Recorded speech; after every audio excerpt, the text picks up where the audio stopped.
And welcome back to On TV. I have to tell you, I enjoy municipal elections for so many different reasons. And one of the wonderful reasons is we get to talk to the candidates who are running in the different wards and for the mayor's position. Today we're talking to Sandra Hollingsworth from Ward 1. How are you? I'm great. I'm doing really well. Awesome. And I want to say thank you very much for inviting me today. We're happy to have you. So interesting to hear your story of how you got involved and why you got involved in politics, the political world, right? Well, basically, bottom line is I've had a wonderful opportunity to live outside Sault Ste. Marie for about 25 years. And so I lived in Toronto, I lived in Vancouver, and I also lived in the United States down in Maryland, Annapolis, Maryland, outside of Washington, D.C. But I always knew I'd be coming back to Sault Ste. Marie in my mid-40s. And so here I am. And when I said that I'm coming back to Sault Ste. Marie, I have been very interested in being part of the community. I love Sault Ste. Marie, and I've been very sincere about that. I'm passionate, and what better way to become involved than to go on to City Council. And leading up to City Council, I have been involved with different projects, community projects, and then someone said you should run for council, and I did in the last by-election. So I've been on City Council for 2.5 years. But my philosophy, and I'm a great believer in this, if you want to make change, the best way to make change is at the municipal level. And if you want to make change, get involved. There's provincial and federal, of course, but for me, I think that you have a more impactful chance of creating really great outcomes at the municipal level. There's not as much bureaucracy. You are right there in City Hall. You have a chance to work closely with the mayor, and not just that, you have a chance to get out to talk to your constituents and other people in the city. And everybody on council is really working towards the same goal. You don't have to worry about partisanship to a certain party because the party is Sault Ste. Marie, the city of. So it's awesome. Everybody's kind of got the same good intentions in mind. And that brings me to your energy and the way you talk about how it's important to have, energy to be a councillor and to get involved. You have some very specific views on terms and the length of terms. Yes, I'm a great believer that you need to keep on creating and gaining new ideas. And there's so many times you can become stagnant. And if you have council people sitting on council for many, many years, I'm sorry, but you can become stagnant. So I'm a great believer in relooking at the terms, either to create terms where it's 2 or 3 max. So if I'm re-elected, I would definitely like to look into redoing those terms. Because we have to, in this community, give other people a chance to come on board with more ideas. And I believe that getting more ideas is through education, through mostly talking to people living in this community. And I also believe in reading. I also believe in traveling.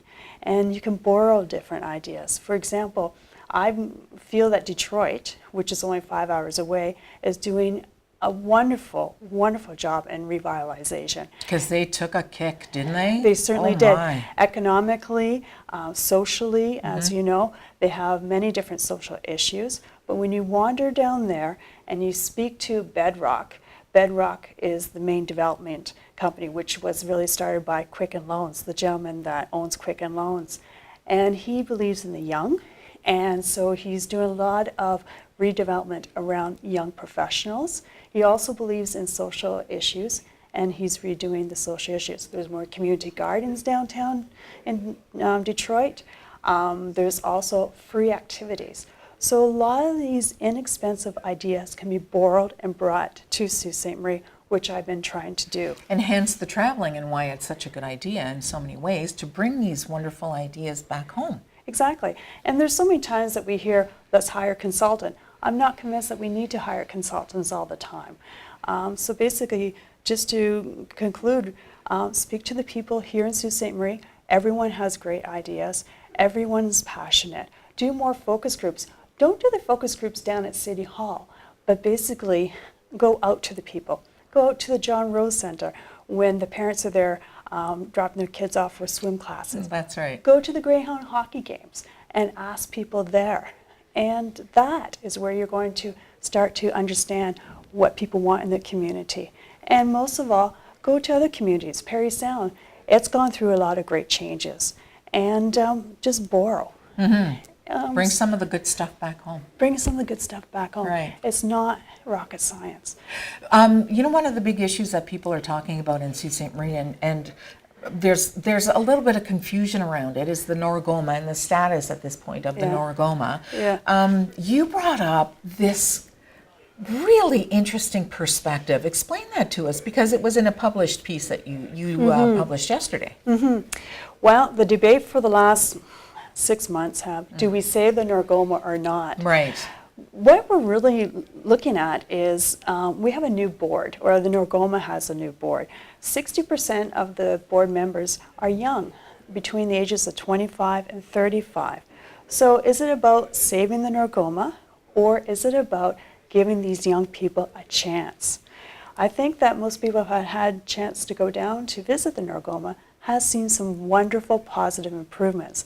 Not just the new paint job on the exterior with a beautiful yellow trim and the new Canadian flag, but inside there's new displays, it's been painted, interactive displays, a store, more partnerships with the Art Council, Art Gallery, more weddings.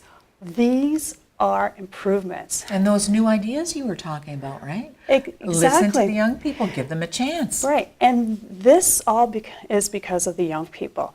So I have asked Council, Councillor Myers and I, a couple months ago, did a resolution asking for at least a year extension. And so these young people can continue on with their vision, their strategy, and their ideas. So what's the status now?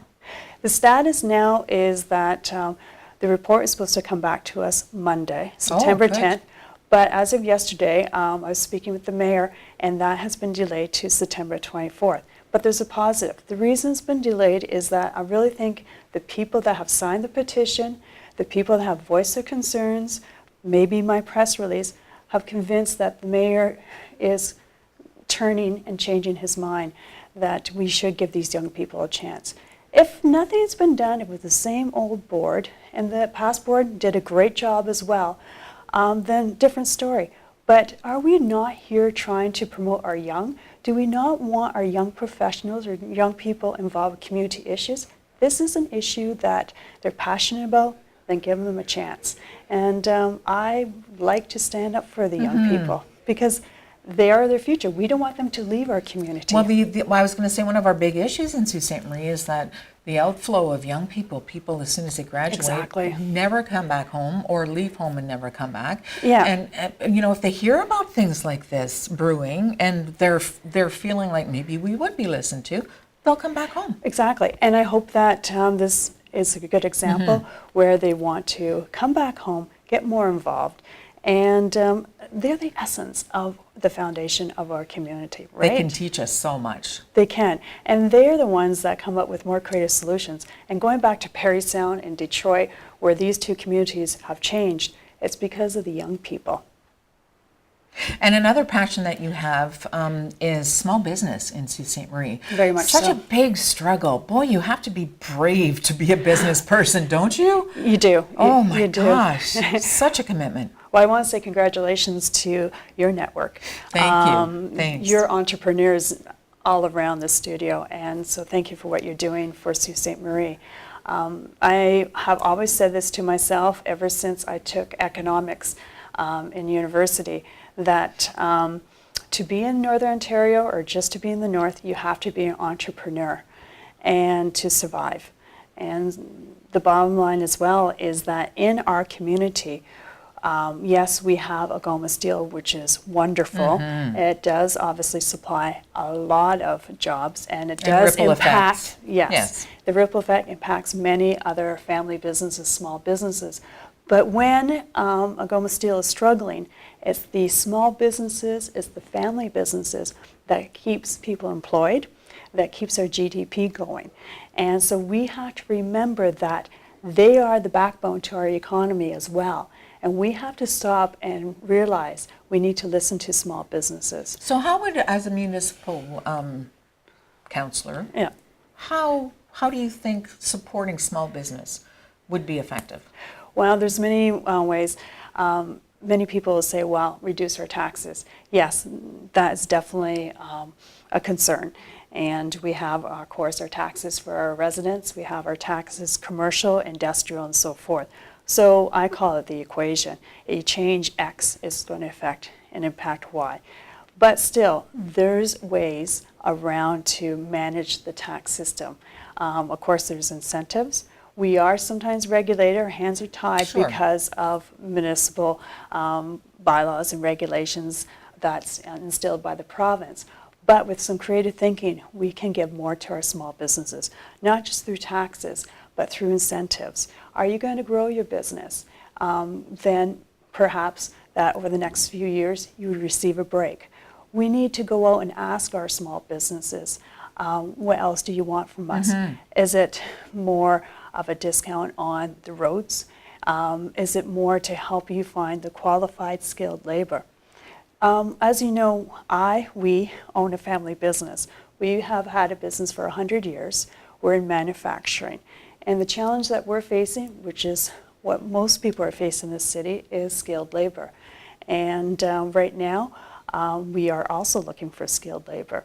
And it's interesting, I was reading a report yesterday from the Bank of Canada, and that is a critical problem. Yes, it is. It's huge. Across I read the Canada. same article. Yeah. And but this is something that is, I hate to say it, should have been identified years ago and should have been dealt with years ago. And now we're just doing it now. So having said that, we do need to look at our skilled labor and how we are going to focus on that. The other piece I want to mention about the small business is we have a number of people that are close to retiring. They own their business. Who's going to take over their business? Unfortunately, a lot of the kids don't want to come back at this time to take over the family business. So we need to, through the EDC, Economic Development Corporation, create an inventory list of businesses that eventually are coming up for sale. And we want more immigration and potentially market these businesses with the help of the owner to see how we can bring more people here and keep these family businesses going and potentially find some buyers.